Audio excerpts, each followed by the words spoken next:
جب کوئی مصیبت واقع ہوتی ہے تو کہتے ہیں کہ ہم اللہ ہی کا مال ہیں اور اسی کی طرف لوٹ کر جانے والے ہیں۔ اور اے پیغمبر، جب تم سے میرے بندے میرے بارے میں دریافت کریں تو انہیں معلوم ہو کہ میں تو تمہارے پاس ہی ہوں۔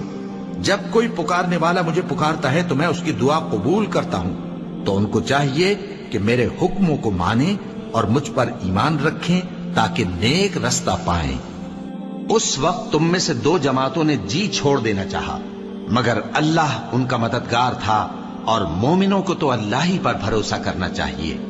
اور اس مدد کو تو اللہ نے تمہارے لیے ذریعہ بشارت بنایا، یعنی اس لیے کہ تمہارے دلوں کو اس سے اطمینان حاصل ہو، ورنہ مدد تو اللہ ہی کی طرف سے ہوتی ہے جو غالب ہے، حکمت والا ہے۔ اور بددل نہ ہونا اور نہ غم کرنا، اگر تم سچے مومن ہو تو تم ہی غالب رہو گے، یہ تمہارے مددگار نہیں